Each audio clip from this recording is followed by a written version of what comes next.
ఈరోజు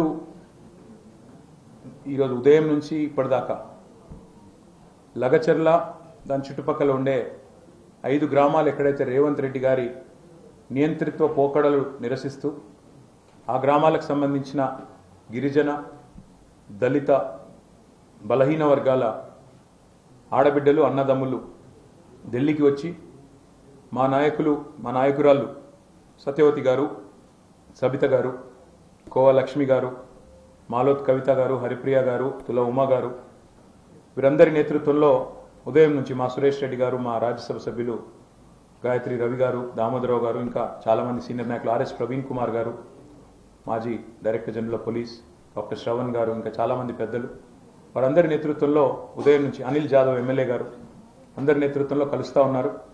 జాతీయ మానవ హక్కుల సంఘాన్ని కలిశారు, మానవ హక్కుల కమిషన్, జాతీయ మహిళా కమిషన్ కూడా కలిశారు, జాతీయ షెడ్యూల్డ్ తెగలు అదేవిధంగా షెడ్యూల్డ్ ట్రైబ్స్కి సంబంధించిన కమిషన్స్ని కూడా కలిశారు. వారితో మొరబెట్టుకున్నారు. తెలంగాణలో ఇవాళ తన అల్లుడి కంపెనీ కోసం ముఖ్యమంత్రి గారు నియంత్రిత పోకడలతో తరతరాలుగా మాకు వారసత్వ సంపదగా వచ్చిన ఒకే ఒక్క ఆధారం, జీవనాధారమైన మా భూమిని లాక్కుంటున్నారు. 9 నెలలుగా మేము ఆందోళన చేస్తున్నా కనీసం మా వైపు కన్నెత్తి చూడలేదు, పట్టించుకోలేదు. కానీ సొంత నియోజకవర్గంలో తాను ఎమ్మెల్యేగా ప్రాతినిధ్యం వహిస్తున్న నియోజకవర్గంలో 9 నెలలుగా గొడవలు జరుగుతుంటే కూడా మానవతా దృక్పథంతో కూడా కనీసం మమ్మల్ని పిలిచి మాట్లాడలేదు. జిల్లా మంత్రి పట్టించుకోలేదు, పరిశ్రమల మంత్రి పట్టించుకోలేదు, కనీసం అధికారులు కూడా మా దగ్గర రాలేదు. మేము స్వయంగా డీసీఎం లెక్కి కలెక్టర్ల కాడికి పోయి వాళ్ళ కాళ్ళ మీద పడ్డా కనికరించలేదు. 60-70 లక్షల ఎకరాల 60-70 లక్షల రూపాయలు విలువ చేసే భూమి ఎకరానికి 10 లక్షలు ఇస్తామని చెప్పి మా ముఖాన నోటీసులు కొడితే మేము ఇవ్వమని చెప్పి తెగిస్తే ఈరోజు మా మీద కేసులు పెట్టి 30 పైచిలకు మా ఇంట్లో మగవాళ్ళని జైల్లో పెట్టారు. జైల్లో పెట్టడమే కాకుండా క్రూరంగా చిత్రహింసలు చేసినారు. అర్ధరాత్రి 1 గంటకు 2 గంటలకు తాగి వచ్చి ప్రైవేట్ వ్యక్తులు, పోలీసులు మా ఇండ్ల మీద పడి గడ్డపారలు పట్టుకొని తలుపులు వలగొట్టారు. ఆడవాళ్ళ మీద దాదాపు అత్యాచారం చేసినంత పని చేశారు అని చెప్పి వాళ్ళందరూ కూడా ఓపెన్గా, ఎందుకంటే ఏ ఆడపిల్ల చెప్పుకోదు ఇట్లా జరిగింది, అయినా ఇవాళ తమ గుండెల్లో ఉన్న ఆవేదన వాళ్ళు ఢిల్లీ దాకా వచ్చి చెప్పుకున్నారు. మేము భారత ప్రధానమంత్రి గారు నరేంద్ర మోడీ గారితో, భారత ప్రతిపక్ష నేత రాహుల్ గాంధీ గారితో ప్రార్థించేది, కోరేది ఒకటే. మణిపూర్లో ఏదైనా సంఘటన జరిగినప్పుడు దేశం మొత్తం బాధపడతా ఉంది. నిన్న ఉత్తరప్రదేశ్లో ఝాన్సీలో ఒక యాక్సిడెంట్లో పసిపిల్లలు చనిపోయారంటే అందరి గుండెలు రోధించినాయి. అదే మాదిరిగా లక్షద్వీప్లో అక్కడ ఆదివాసీలు తిరగబడితే అందరము బాధపడ్డాం. తెలంగాణ దానికి భిన్నం కాదు, లగచర్ల దానికి భిన్నం కాదు. లగచర్లలో జరుగుతున్న దురాగతం, ముఖ్యమంత్రి రేవంత్ రెడ్డి నియోజకవర్గంలో జరుగుతున్న దురాగతం, వాళ్ళ అండతో పెట్టరేగిపోతున్న వాళ్ళ మూకలు ఇస్తారా చస్తారా అన్నట్టు మెడ మీద కత్తిపెట్టి చేస్తున్న దౌర్జన్యం ఏదైతే ఉందో ఇవాళ దేశ రాజధాని ఢిల్లీలో ప్రతిధ్వనించింది. మాకు ఒకటే మా డిమాండ్, వారి తరఫున మాది ఒకటే డిమాండ్. ప్రజాస్వామ్యంలో ప్రజాస్వామిక స్ఫూర్తి ప్రకారం పనిచేయాలి, కానీ ఇదేదో నియంతృత్వంలాగా నేనేదో సామ్రాజ్యాధిపతిని, చక్రవర్తిని, ప్రజలు ఎన్నుకున్నవాడిని కాదు, ఆకాశం నుంచి ఊడిపడ్డాను అన్నట్టు ఎవరు ప్రవర్తించినా తప్పకుండా వారికి పరాభవం తప్పదు. రేవంత్ రెడ్డి కూడా దానికి అతీతుడు కాదు. రాహుల్ గాంధీని అడుగుతున్నాం, గంట కింద ఉపన్యాసం ఇస్తున్నావు జార్ఖండ్లో, మా పార్టీ ఆదివాసీలు, గిరిజనులు, పేద వర్గాలు, దళితులు, వెనుకబడ్డ తరగతులు వీళ్ళ పార్టీ మాది, వాళ్ళ కోసమే పనిచేస్తున్నాం, కాన్స్టిట్యూషన్ను కాపాడుతున్నాం అంటున్నావు. ఇప్పుడే గంట కిందట ఇదేనా కాన్స్టిట్యూషన్ను కాపాడే పద్ధతి? ఇదేనా రాజ్యాంగ రక్షణ? ఇదేనా పేద వర్గాల పట్ల నీకున్న ప్రేమ? ఎందుకు మణిపూర్ గురించి మాటికి మాట్లాడే రాహుల్ గాంధీ ఎందుకు కొడంగల్ గురించి మాట్లాడవు? ఎందుకు తెలంగాణ గురించి మాట్లాడవు? తెలంగాణలో ఇన్ని దురాగతాలు జరుగుతుంటే నీ ముఖ్యమంత్రిని నియంత్రించే పరిస్థితుల్లో లేవా? ఇవాళ మా ఆడబిడ్డలు గొంతెత్తి దేవి కానీ, కిష్టిబాయి కానీ, జ్యోతి కానీ, సుశీల కానీ వాళ్ళు మాట్లాడింది నీ చెవులకు వినబడ్డం లేదా? రాహుల్ గాంధీ గారిని అడుగుతున్నాం మేము. మీరే చెప్పారు ఎలక్షన్లకు ముందు, తెలంగాణ ఎన్నికలకు ముందు, ఒక్క పిలుపునిస్తే మీ తమ్ముడిని, మీ అన్న నేను వచ్చి వాలిపోతా, మీ దగ్గరకు వస్తా అన్నాం. ఎక్కడున్నావు ఈరోజు? ఒకవేళ మీరు మహారాష్ట్రలో, జార్ఖండ్లో బిజీగా ఉంటే మీరు ఎక్కడున్నారో చెప్పండి, అక్కడికే వస్తామంటున్నారు మా చెల్లెలు. వచ్చి మిమ్మల్ని కలుస్తామంటున్నారు, మీతో మొరబెట్టుకుంటామంటున్నారు. మీరు ఢిల్లీకే వచ్చేది ఉంటే ఎన్నికల ప్రచారం అయిపోయింది కాబట్టి మహారాష్ట్రలో, జార్ఖండ్లో ఢిల్లీకి వచ్చేది ఉంటే ఇక్కడే ఆగుతాం, ఢిల్లీలో సమయం ఇస్తే ఇక్కడే కలుస్తాం, మా బాధ చెప్పుకుంటాం అంటున్నారు. ఇప్పుడైనా గొంతు విప్పండి, నోరు విప్పండి. కేవలం లిప్ సర్వీస్ సరిపోదు, మాటలతోనే ప్రేమలు ప్రదర్శిస్తే సరిపోదు, మాటల్లోనే ప్రేమ కురిపిస్తే సరిపోదు, చేతల్లో కూడా చూపెట్టాలని చెప్పి కూడా కోరుతా ఉన్నారు. చివరిగా నేను చెప్పేది ఒకటే, రేవంత్ రెడ్డి అయినా, రాహుల్ గాంధీ అయినా, ప్రధానమంత్రి మోడీ అయినా, ప్రధానమంత్రి మోడీ గారిని కూడా మేము అడుగుతున్నాం. ఇవాళ మీరు మర్చిపోయినట్టున్నారు, అసలు తెలంగాణ రాష్ట్రం ఈ దేశంలో ఉందని, అక్కడ కొన్ని దురాగతాలు జరిగితే వాటి మీద స్పందించాల్సిన బాధ్యత మీ పార్టీకి కూడా ఉందని మర్చిపోయినట్టే కనబడతా ఉంది. అందుకే మేము అనేది, దయచేసి రేపు పార్లమెంట్ సమావేశాల్లో మేము కూడా దీన్ని లేవనెత్తుతాం, ఈ అంశాన్ని లేవనెత్తుతాం, రాజ్యసభలో లేవనెత్తుతాం, ఇతర పార్టీలు ఏవైతున్నాయో లోక్సభలో వారిని కూడా రిక్వెస్ట్ చేస్తాం, దయచేసి అక్కడ కూడా మాట్లాడండి ఈ అంశం మీద. స్పందిస్తుంది కేంద్ర ప్రభుత్వం అని ఆశిస్తున్నాం. ఇవాళ కలిసిన 4 కమిషన్లు వారు కూడా స్పందిస్తారని ఆశిస్తా ఉన్నాం. తప్పకుండా మా విశ్వాసం ఒకటే, ఇంకా భారతదేశంలో మీడియా రూపంలో, న్యాయస్థానాల రూపంలో ఇంకా కూడా ప్రజలకు కొంత విశ్వాసం ఉంది.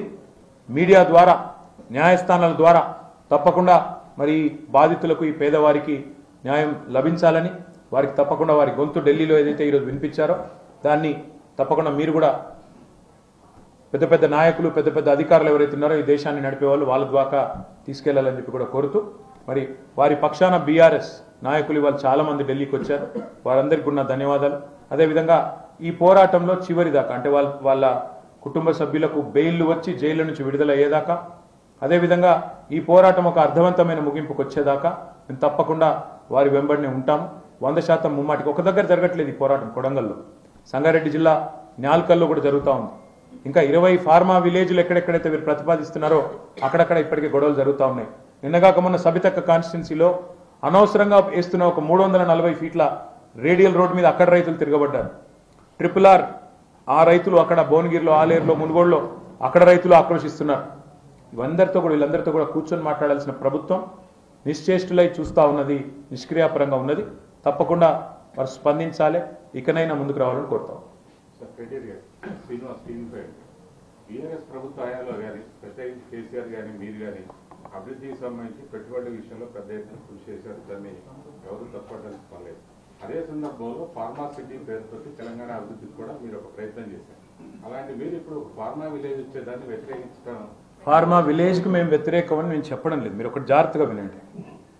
ఫార్మా సిటీ కోసం ఆ రోజు భూములు సేకరిస్తున్నప్పుడు ఇదే కాంగ్రెస్ పార్టీ వాళ్ళు, ఇదే రేవంత్ రెడ్డి గారు ఇచ్చిన స్పీచ్లు నేను మీకు పంపిస్తాను.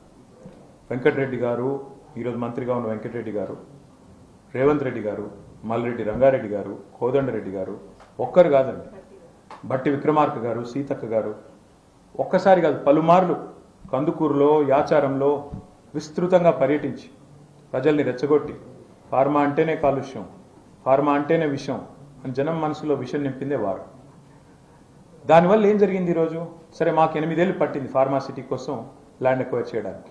అయినప్పటికీ ఒప్పించి మెప్పించి మొత్తానికి 14,000 ఎకరాలు సేకరించి అక్కడ ఉండే పేదవారికి కూడా ఒక విశ్వాసాన్ని కల్పించి చివరికి కేంద్ర స్థాయిలో ఇక్కడ ఉండే మినిస్ట్రీ ఆఫ్ ఎన్వైర్న్మెంట్ ఫారెస్ట్ కూడా ఎన్వైర్న్మెంట్ క్లియరెన్స్ కూడా సాధించాం. ఒక ఫౌండేషన్ వేసి ముందుకు పోవాల్సింది. దాన్ని మేము ఎలక్షన్లు ఉన్నాయి, ఇప్పుడు అనవసరంగా ఈ టైంలో మళ్ళీ పొలిటిసైజ్ చేస్తారు, రాజకీయం చేస్తారనే పక్కకు పెట్టాం.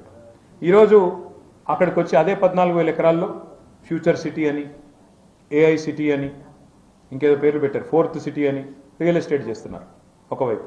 రెండోది ఏం చేస్తున్నారు? Pharma village. KCR pharma city అన్నారు కదా, ఆయన ఆనవాళ్ళు ఉండొద్దు కదా, దాన్ని రద్దు చేసి ఫార్మా విలేజ్. కొడంగల్లో ఇవాళ రైతులు ఏమడుతున్నారు? ఇప్పుడు అమ్మాయి ఏమడిగింది?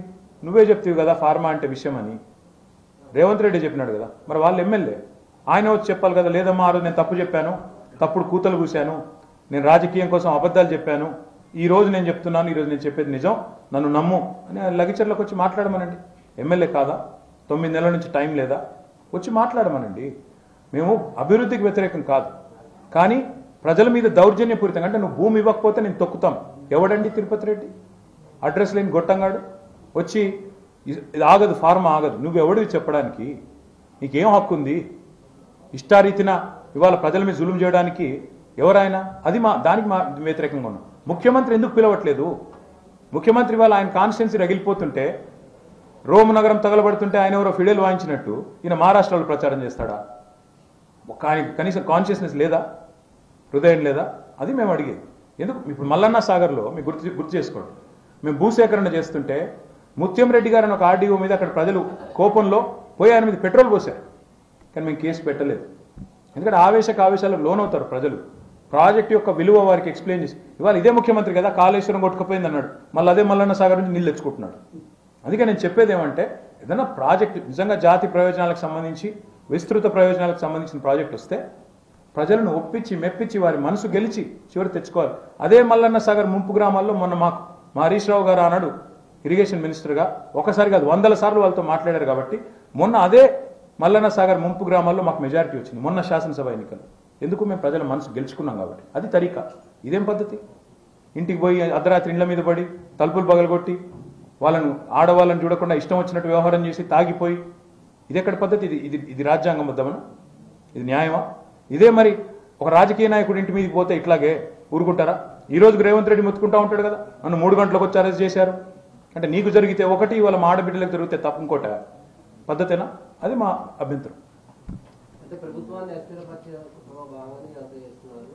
అయ్యా నేను ఇప్పుడు మళ్ళీ చెప్తున్నా మీకు, 5 ఏళ్ళు సరే, అది రిమాండ్ రిపోర్ట్ కాదు, Revanth Reddy demand report. Revanth Reddy demand చేస్తే వచ్చిన రిపోర్ట్ ఏముంది అందులో? కానీ మేము మళ్ళీ చెప్తున్నా, రేవంత్ రెడ్డి నువ్వు 5 ఏళ్ళు నువ్వే ముఖ్యమంత్రిగా ఉంటావు, ఎందుకంటే మీ అధిష్టానానికి మూటలు బాగా అందుతున్నాయి, వాళ్ళని తీయరు. నీకంటే మూటలు బాగా ఇచ్చేవాడు, బ్యాగులు మోసేవాడు ఇంకా అంత ఎక్స్పీరియన్స్ ఉన్నాడు వాడు లేడు. కాబట్టి మరి ఏం చేయాలి? ఖచ్చితంగా నువ్వే ఉంటావు, నీకు నెంబర్ ఉంది, ప్రజాస్వామ్యం, మేము ఒప్పుకుంటాం, నువ్వే ముఖ్యమంత్రి ఉండు, కాంగ్రెస్ 5 ఏళ్ళు ఉండని, మాకు అభ్యంతరం లేదు. నిన్ను అస్థిరపరచాల్సిన అవసరం మాకు లేదు, ఎందుకంటే 5 ఏళ్ళు నువ్వే ఉంటే నెక్స్ట్ 10 years మేమే ఉంటాం, మాకు కూడా తెలుసు. నిన్ను అస్థిరపరిస్తే మాకే నష్టం, కాబట్టి ఆ ప్రయత్నం మేము చేయబోము. నువ్వు వీళ్ళ కష్టం విను, మా సంగతి తర్వాత. 30 మంది పైచిలకు రైతులు ఇవాళ అరెస్ట్ అయ్యి జైళ్లలో మగ్గుతున్నారు. మేము పోయి స్వయంగా చూసాం, వాళ్ళని కొట్టారు, విచ్చలవిడి కొట్టారు, చిత్రహింసలు పెట్టారు. దానికి క్షమాపణ చెప్పు. నీ రాహుల్ గాంధీ తెల్లారులేస్తే రాజ్యాంగ రక్షకుడని పోజులు కొడతారు కదా, ఎక్కడున్నాడు? ఎందుకు మాట్లాడాడు? మణిపూర్ మీద రోజు ఆక్రోశించే రాహుల్ గాంధీకి కొడంగల్ ఎందుకు కనబట్టలేదు? లగచర్లు ఎందుకు కనబట్టలేదు? అందుకే ఇలా దేశ రాజధానిలో మా ఆడబిడ్డలు వచ్చి అడుగుతున్నారు. సమాధానం చెప్పండి. రాహుల్ గాంధీని మేము అడుగుతున్నాం, నువ్వు వస్తావా కొడంగల్కు, లేదు ఇక్కడే ఉండి మాకు సమయం ఇస్తావా అని అడుగుతున్నారు. చెప్పమనండి సమాధానం. ఇప్పుడు ఈరోజు ఇన్ని జాతీయ సంఘాలకి, జాతీయ కమిషన్లకి వాళ్ళు కలిశారు. ఆ జాతీయ సంఘాలకు సంబంధించి మరి డెఫినెట్గా కేంద్ర ప్రభుత్వ పెద్దలు కూడా నోటీస్ చేసే ఉంటారని మేము అనుకుంటున్నాం. మరి కేంద్ర ప్రభుత్వ పెద్దలు కనుక వారికి కూడా మనసు ఉంటే, వారికి కూడా నిజంగా హృదయం ఉంటే స్పందించాలి. వారు కూడా తప్పకుండా నోటీసులు ఇవ్వాలి. డీజీపీకి, చీఫ్ సెక్రటరీకి, కలెక్టర్కి ఏం జరిగింది, ఎందుకు జరిగింది ఇట్లా అని అడగాలి. పోలీసు వాళ్ళు ఎందుకు ఇంత దుర్మార్గంగా వ్యవహారం చేస్తున్నారని అడగాలి. ఎందుకు ఉదాసీనంగా ఉన్నారు, 30 మంది రైతులను జైల్లో పెడతాను వెంటనే విడుదల చేయమని ఆదేశం ఇవ్వాలి. ఇస్తే డెఫినెట్గా తదుపరి చర్చకు కానీ ఇంకో దానికి కానీ అవకాశం ఉంటుంది. కానీ ఈ రకంగా భయపెడతాం, మెడ మీద కత్తి పెడతాం, భూమి ఇస్తావా చస్తావా అంటే మాత్రం ఊరుకోము. ప్రజాస్వామ్యబద్ధంగా నిరసనలకు మేము కూడా వారు చేసే పోరాటానికి మా మద్దతు కూడా కొనసాగుతాం. Thank you brother.